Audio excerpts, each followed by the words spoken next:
Hello, my name is Michaela Costa, and I am a Learning and Development Intern for Lloyd's Register.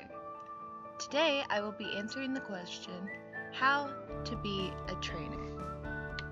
By being in a global engineering and technical excellence company that has been around since 1760, I was held to extraordinary standards. This pushed me into growing my ability to train further than I ever thought possible.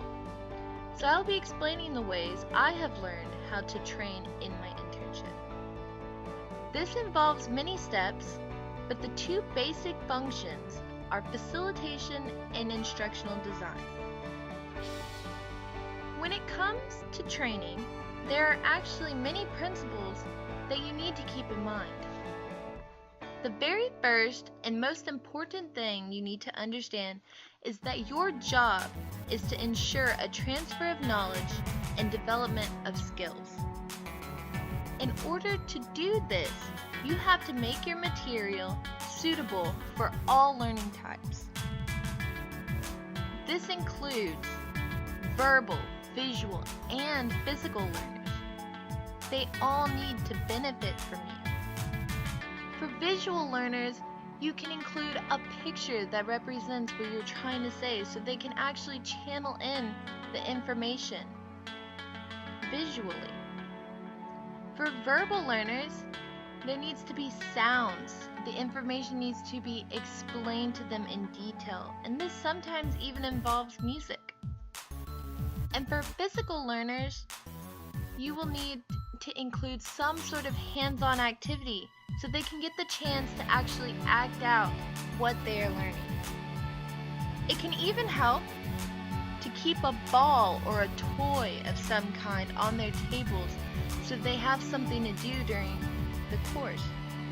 It can even keep them from playing with their phones because they really enjoy doing things with their hands. Another principle is to understand that there is a distinct difference between a presentation and a training course. You are not just giving trainees information, you are actually developing their skills. So to do this, you will need to explain to them real-life situations, explain to them how they can apply what they are learning, and the benefits that come with that. There are endless ways to continue their personal growth, but these are some helpful things to include.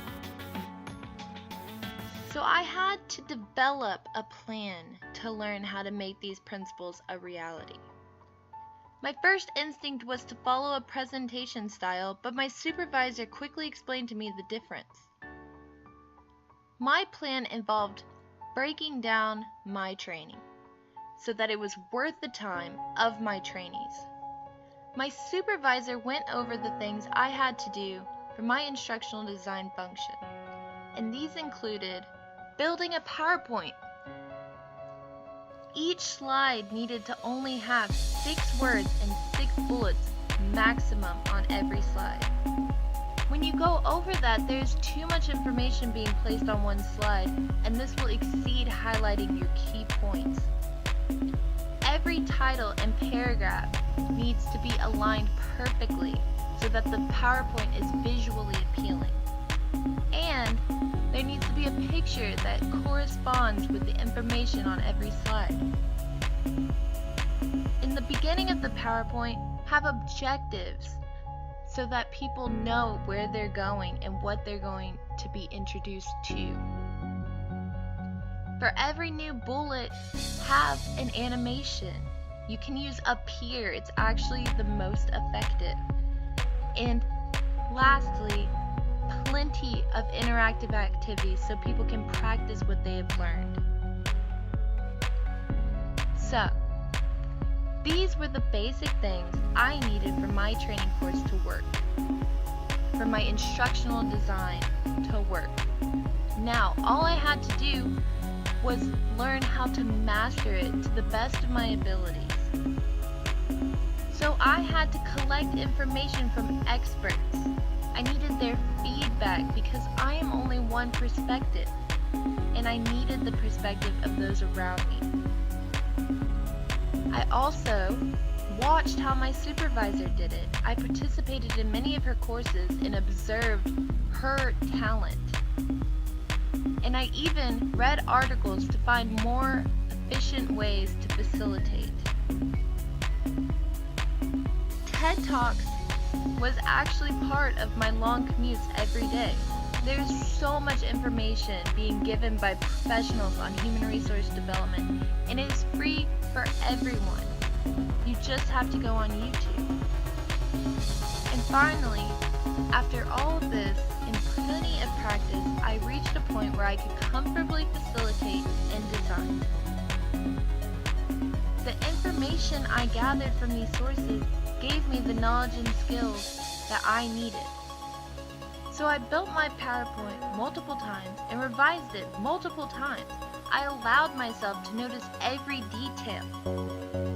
Not only this, but my supervisor took extra steps to ensure that her interns were up to date.